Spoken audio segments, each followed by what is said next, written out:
Hi there, Misty here. Just wanted to do a quick video to show you how to make this adorable card here. The stamp is Stampin' Bella's Uptown Girls, let's see, who was it? Victoria and Juliette's Night Out. So let me start off by telling you, here I thought I was being super smart and slick, and I stamped the stamp out a couple times thinking I would color them and save the other images for later time. Well, I stamped them too close together. Yeah, didn't look like it, but the dress was over the line, so I couldn't cut it straight down. I mean, I could fussy cut it or something, but I couldn't cut it straight down using a stitched border without having the corner of the dress from the other image in it. So I just stamped it out again. I was in a hurry trying to get this card out, so my advice is if you're going to stamp an image out several times, space it apart properly. Yeah. So anyway, I'm just using an oval stitch die here. Decided to cut it out before I color so I don't waste my time coloring the bottom portion that's going to be cut off anyway. This card, I made this card for a good friend of mine whose birthday was a couple days ago. I had another card all made for her. It was like a week early, and then I saw this image and I just had to have it, had to do it, had to color it.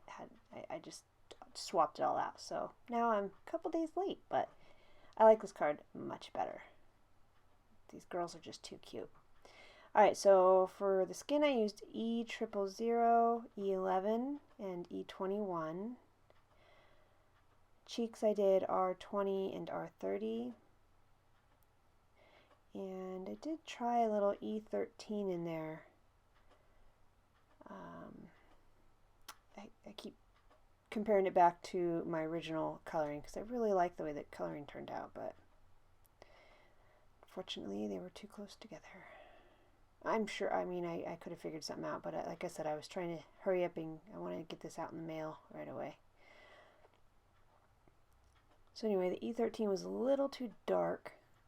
I did it on the neck when I didn't really like it. I think I might have done it to the legs or something, but legs are usually a little bit darker than the upper body anyway.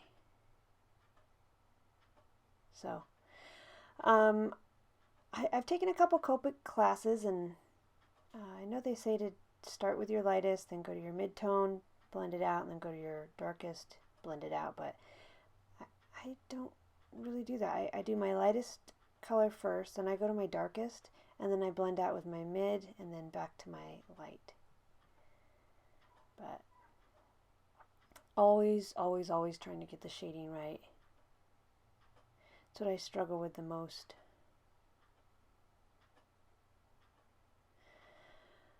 So I did the same skin tone on both girls, and I did the same hair color too.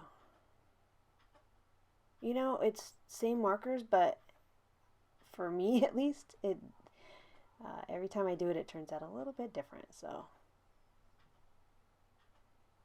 the dresses, the paper I used for the dresses was a Kaiser Craft All That Glitters paper pad, 6.5-inch paper pad.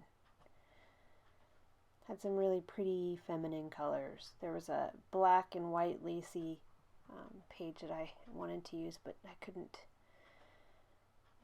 figure out how to do the shading on it and have it show up. Yeah, my shading's not all that great on the dresses, but I'm okay with it.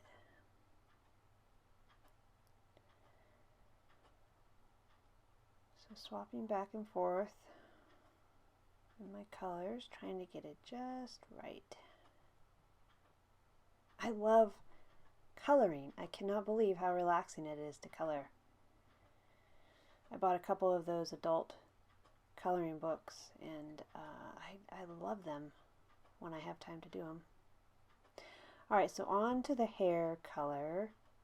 I just use the technique that I learned from Christina Werner, where you take your lightest color and mark out where you want your highlights, and then go to your next color, and then to your next darkest, and then reverse it back down until you're satisfied.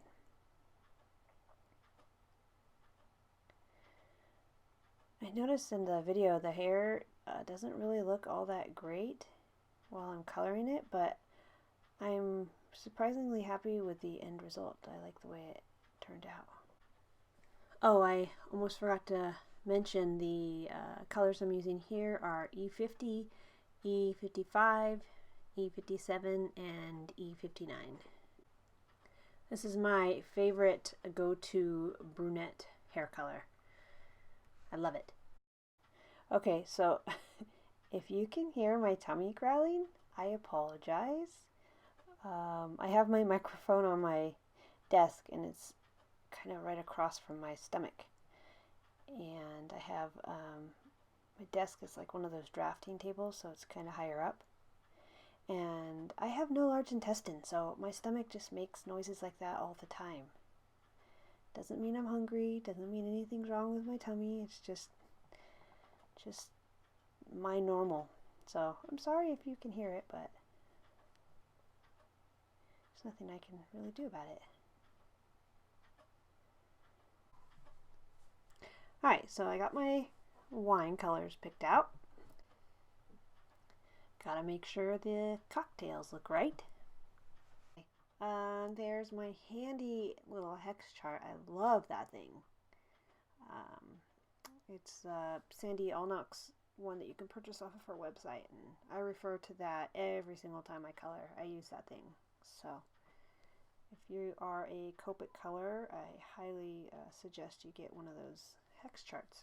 Chocolate on your face. And that would be my kid and his friend. They had to get in on my video here, so they're a bunch of goofballs. Now what are you guys gonna do? Yep, I thought he popped his head in one more time. Alright, so moving right along. Wow, there's my big noggin in the way. That's lovely. Just gluing down the dresses. I like that Zig liquid glue.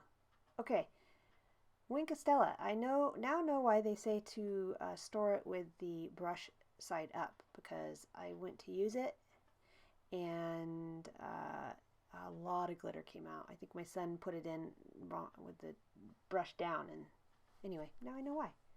Okay, so funny story, I zipped through it there. I had to cut the pink frame there. I messed up.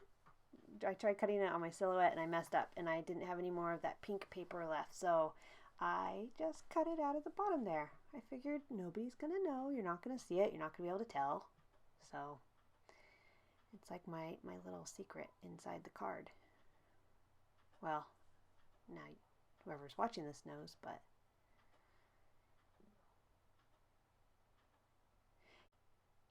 the sentiment I used is from Simon Says Stamp's Birthday Bits, which was part of the September card kit, if I remember right. It says, "Let's celebrate." I like that one. Alright, so I'm just going to glue my frames together. Just kills me every time I see that big hole in my base there. Pretty soon, no one will be the wiser. I love pink and polka dots together. I just do. Alright, so no card of mine could be single layered, so I had to pop it up with some dimensionals. And here I'm putting on some rhinestones. All my cards are basically a family project, family affair. I don't know what to call it, but we all contribute to it. I'm pretty indecisive, so I'm always either asking my hubby or asking my 8-year-old what I should do, what I should add, should I use this, should I use that. So my hubby said it needed some bling, so I added some rhinestones. And then my son's contribution is these hearts. He suggested I put on sequins, and I've been using sequins quite a bit lately, so I wanted to do something else. So we compromised and agreed to do these cute little hearts. So I put the Winkostella glitter on it, and then I put the glossy accents over it. And I wish the camera would have focused right there, because I mean, they just turned out so cute. I love them. So it was just that final finishing touch that the card needed for sure. But my cards, it's like I cannot do a card without glitter or without some type of dimensional on it. I like things to be popped up, and I like me some glitter.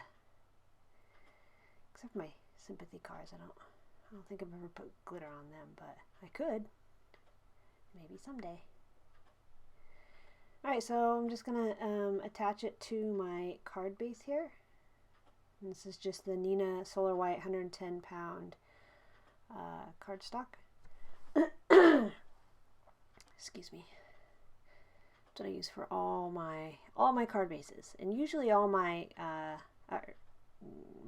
card base. Usually my card fronts are the 80 pound Nina Solar White cardstock, but this time I used what I used. It was either Simon Says or Paper Tray Ink black cardstock, and let me tell you, it is a nice cardstock. Either if you do Simon Says or Paper Tray Ink, you will not be disappointed. I love both of those cardstocks. So. Alright, there is my card. I hope you enjoyed this video. If you did, please click the like button. If you'd like to see more tutorials like this, please subscribe to this channel. Thank you. Have a good one.